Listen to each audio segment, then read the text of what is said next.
신화는 많은 것을 담고 있습니다.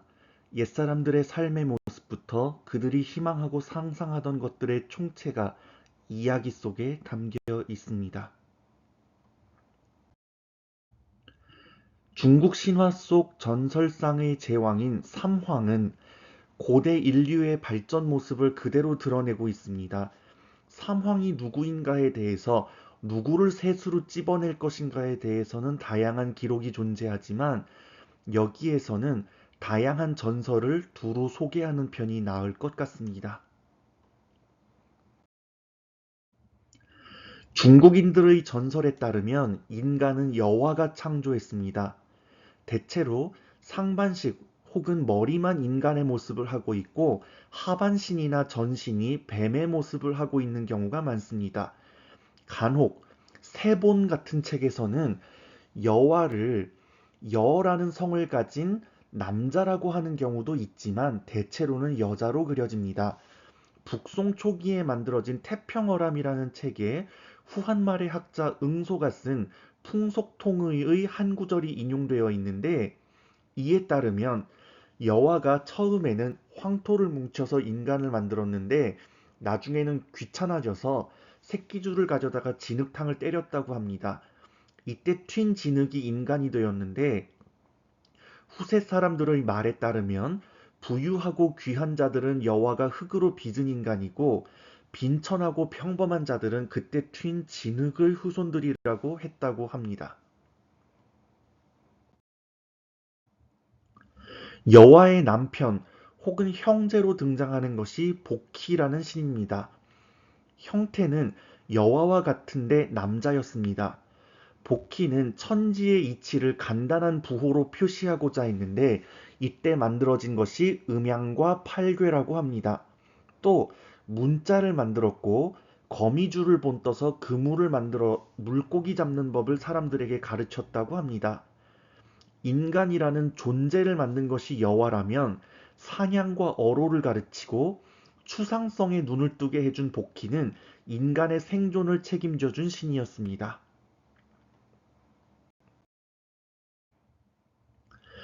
이마에 눈이 하나 더 달려있던 수인이라는 신은 불을 피우는 법을 가르쳤고 사람의 몸에 소의 머리를 한 신농은 직접 수많은 곡식과 과일을 먹어본 후 농사와 의학을 가르쳤다고 합니다. 신농을 염제, 즉 불꽃 임금이라고도 부릅니다. 농사의 시작이 불과 매우 관련이 깊었음을 나타내는 상징일 것입니다. 삼황이 인류의 발전과 관련이 있다면 그 이후의 전설상의 위대한 임금인 오제는 중국 문명을 창시한 사람들이었습니다. 우리로 치면 단군 할아버지 같은 사람인데요. 중국이 낳은 위대한 역사가이자 문학가인 사마천은 사기 맨 앞에 오제의 이야기를 기록하고 오제본기라는 편을 만들었는데 그 편의 마지막에 사마천은 다음과 같은 말을 덧붙였습니다. 배운 사람들이 자주 오제를 칭하는 일은 오래전부터 있었던 일이다. 그런데 상서에는 오로지 요임금 이래의 일만을 기록해 놓았고 여러 학파들이 황제를 말하지만 그 문장은 우아하지도 치밀하지도 않기 때문에 학식이 있는 자들은 오제에 대해 말하기를 꺼린다. 공자께서 제 여문 오제덕과 제계성을 전하였으나 유생들은 혹 이것을 후생들에게 전하지 않기도 한다. 나는 일찍이 서쪽으로는 공동까지 가봤고 북쪽으로는 탕록을 지났으며 동쪽으로는 바다를 향해 갔고 남쪽으로는 장강과 회수에 따서 해서 배를 타고 다녔었다. 노인들 모두가 각자 자주, 황제, 요순이 있었던 곳을 이야기하였기에 내가 다 가봤는데 지역의 풍속은 모두 다른 곳과 달랐으므로 내가 종합적으로 판단해 봤을 때 고문의 기록에서 벗어나지 않는 것이 사실에 가깝다. 내가 춘추, 국어를 보면 오제덕, 재개성을 밝혀놓은 것이 매우 분명하였으나 후대 학인들이 그것을 깊이 고찰하지 않았을 뿐 그곳에 표현되어 있는 기록이 모두 헛소리는 아니었다. 상서에서 결손되어 비어있는 부분이 있는데 그 흩어진 기록이 때때로 다른 저작에서 발견된다. 학문을 좋아하고 깊이 생각하며 진심으로 그 뜻을 알고 있는 자가 아니라면 얕은 견식과 적은 견문 때문에 이런 일에 대해서 말하기는 참으로 어려울 것이다. 나는 여러 설을 모아 검토하고 그 중에 특히 뛰어난 부분을 골라 기록했으므로 이 기록을 본기의 제일 앞머리로 삼았다. 사마천이 오제를 두고 진짜 중국 역사의 기원이라고 생각했는지는 알 수 없습니다. 하지만 그 이유를 차치하고서라도 사마천이 오제의 전설을 기록할 필요성은 느꼈던 것 같다고 확신할 수 있습니다. 사마천이 살았던 시대의 사람들이 다들 오제를 운운하긴 하는데 하는 말도 기록도 전부 다 달랐고 그 실상을 우리가 지금 눈으로 확인할 순 없지만 사마천이 보기에는 너무 허무맹랑하다거나 지나치게 속된 것들이 많았던 것 같습니다. 그래서 사마천은 여러 가지 설을 모두 모아놓은 뒤 자기 나름대로 신화를 체계화했습니다. 이제부터는 본격적으로 사마천의 이야기를 중심으로 오제 이야기를 해보려고 합니다.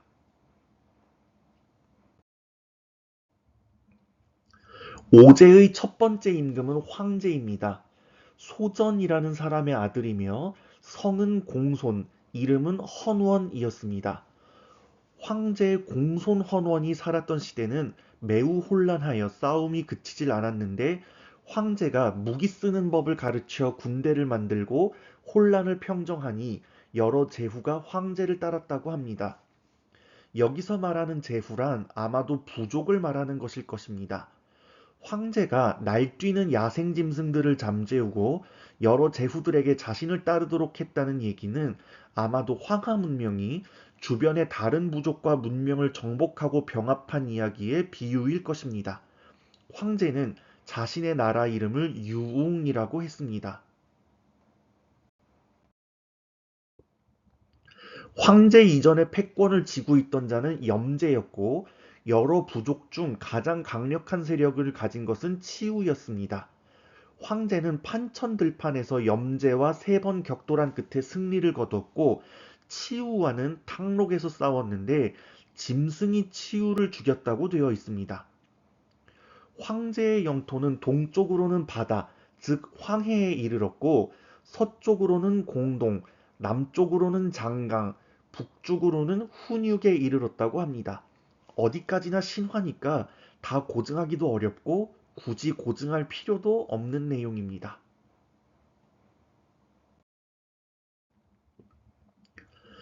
황제에게는 25명의 아들이 있었는데 그 중에서 새로 성을 만들어서 나간 게 14명이었다고 합니다. 전국시대 이전까지는 성과 씨가 달랐습니다. 성은 혈통을 말하는 것이라면 씨는 가족이나 부족, 그 이후에는 국가를 가리키는 것이었습니다. 새로 성을 만들어 나갔다는 것은 황제 헌원과는 다른 자기만의 새로운 혈통을 만들어낸 퍼스트 파더들이 있었다는 것입니다. 25명의 아들 중 정실 부인이었던 누조가 낳은 아들은 둘이었습니다. 첫째 현조는 청양이라고도 했는데 그는 장강 부근으로 내려가 살았고 둘째 아들 창의는 약수 부근으로 내려가 살았는데 창부라는 여인과 결혼해서 고양이라는 아들을 낳았습니다. 황제 헌원 씨가 죽은 후에 그 뒤를 이어서 황하 문명을 통치한 사람이 바로 고양입니다.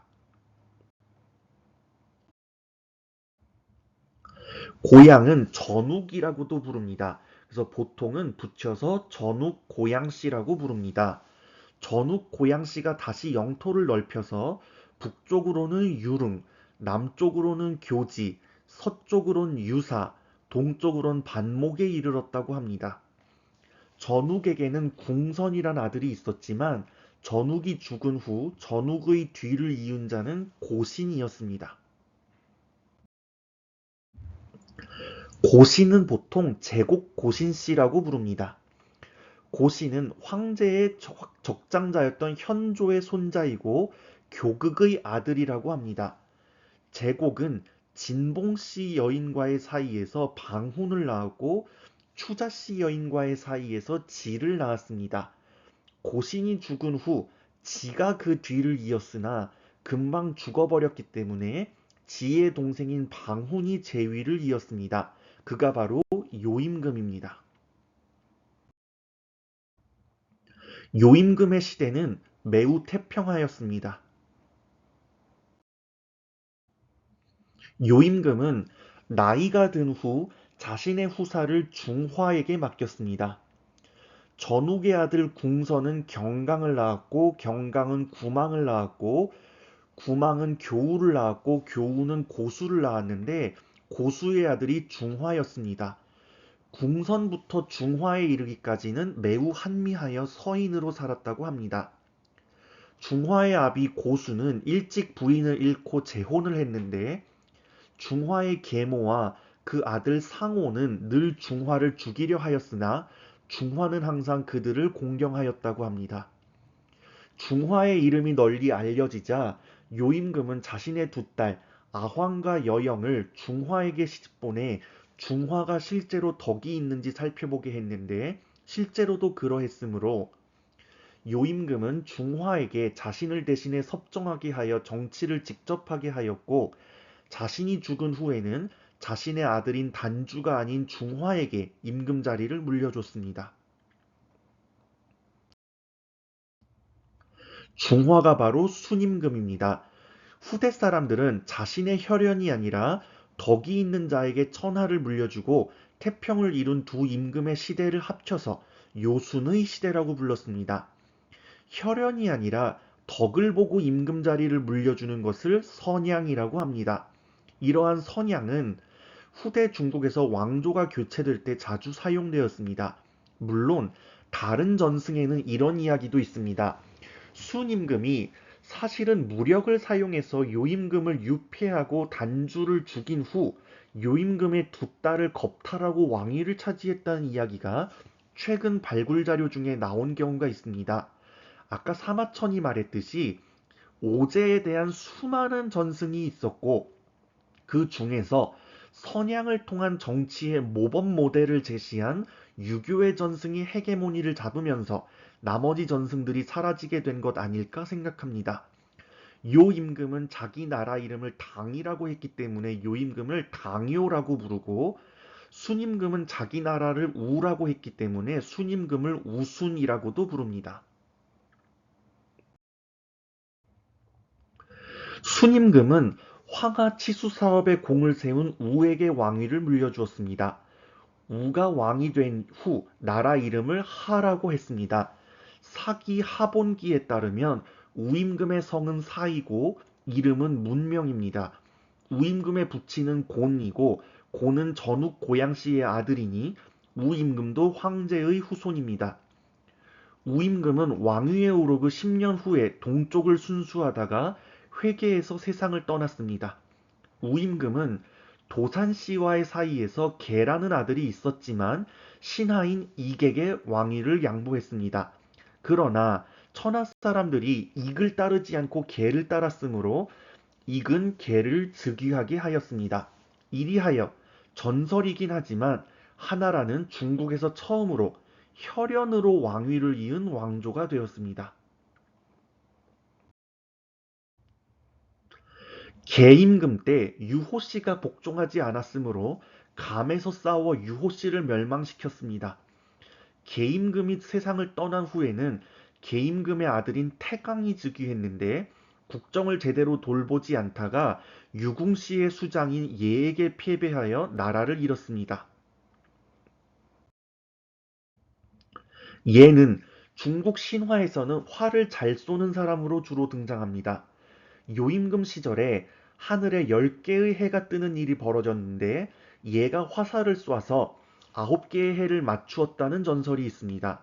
또 어떤 전설에서는 하늘의 신이었던 얘가 태양을 쏘아 맞춘 일로 부인과 함께 인간 세상으로 추방을 당했는데 서왕모를 찾아가 다시 천계로 돌아갈 수 있는 영약을 얻어왔다고 합니다. 부인과 함께 약을 먹고 하늘로 올라가기로 맹세한 날 밤, 부인인 항아가 몰래 영약을 모두 먹고 먼저 하늘로 올라가 달에 숨어버렸습니다. 흔히 고전 문학에서 이야기하는 달의 여신 항하, 월궁 항하 같은 표현이 여기서 나왔습니다. 춘추 좌시전 양공 4년조에 보면 진나라의 위강이 예에 대해 얘기하는 장면이 나옵니다. 위강의 말에 따르면 예의 나라는 서나라였다고 합니다. 태강이 정치를 돌보지 않자 하나라 사람들이 태강을 내쫓고 태강의 동생인 중강을 옹립했고 중강이 죽은 후에는 중강의 아들인 상이 즉위하였습니다. 그러나 중강과 상 시대에도 하나라가 쇠약하였으므로 하나라 백성들이 예를 불러들였습니다.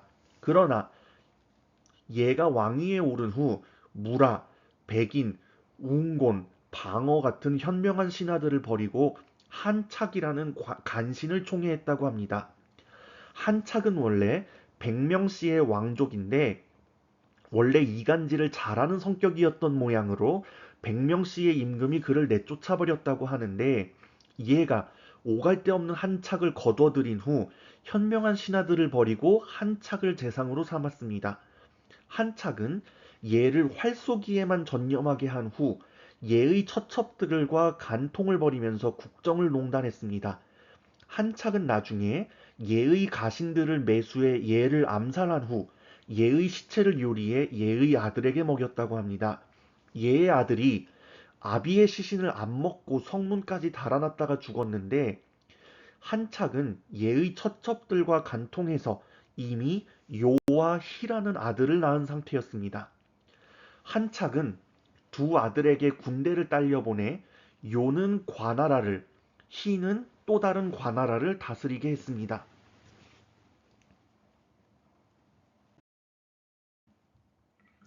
이때 옛 하나라의 신하였던 미는 유격씨의 나라에 망명해 있었습니다. 미는 한착이 멸망시켰던 짐관씨와 짐심씨의 백성들을 모아 이끌고 하나라로 들어가 한착을 죽이고 하나라 왕족인 소강을 옹립했습니다. 소강은 왕위에 오른 후 바로 군대를 이끌고 한착의 아들 요를 죽였고 소강의 신하인 후전은 희를 죽였습니다. 이렇게 해서 예의 부족이었던 유궁씨는 멸망하고 말았습니다.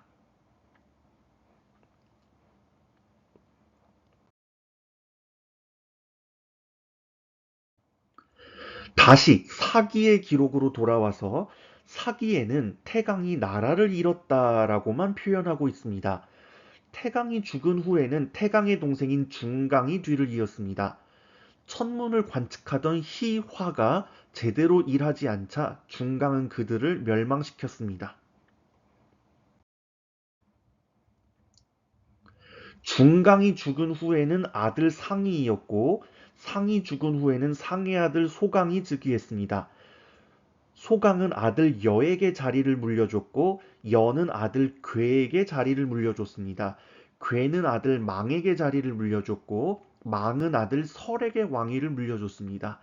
설은 아들 불강에게 자리를 물려줬고 불강은 동생 경에게 자리를 물려줬습니다. 경은 아들 근에게 자리를 물려줬고 근은 불강의 아들, 즉 자신의 사촌인 공갑에게 자리를 물려줬습니다. 공갑은 귀신 섬기기에 푹 빠져서 정치를 돌보지 않았으므로 제후들이 공갑을 배반하였습니다. 사기에 따르면 공갑이 왕이었던 시절에 하늘에서 암수용 두 마리가 내려왔는데 용을 다룰 활용씨가 없었기 때문에 이 두 용을 컨트롤할 수 없었습니다. 이때 요임금의 후예인 유루가 활용씨에게 용 다루는 법을 배우고 공갑을 섬겼습니다. 공갑은 유루에게 어룡씨라는 호칭을 내리고 시위의 후예들을 다스리게 했는데 두 마리 용 중 암컷이 죽어버리자 유루는 그 용을 요리해서 공갑에게 먹였습니다. 후에 공갑이 용을 찾자 유루는 한 마리가 죽었음을 알리지 않았으므로 두려워하며 달아나 버렸습니다. 이 유루가 훗날 한나라를 건국한 유방의 조상이라는 설화가 있습니다.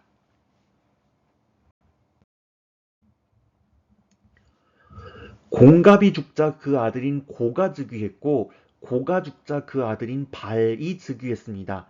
발이 죽자 그 아들인 이계가 즉위했는데 이계를 걸이라고도 합니다. 하나라의 마지막 임금입니다. 이미 공갑의 시대부터 제후 부족들과 백성들은 하나라를 따르지 않았는데 걸왕은 폭정을 일삼았습니다. 많은 전설에 따르면 걸 임금은 엄청난 완력의 소유자였고 수많은 미녀들을 가둬놓고 문란한 성생활을 즐겼으며 술로 연못을 만들어 그 위에 배를 띄우고 놀았다고 합니다. 결국 덕을 가진 것으로 소문이 난 탕이 제후들을 이끌고 걸왕을 멸하였습니다. 하나라는 이렇게 멸망했는데 여기까지가 중국의 신화 시대입니다.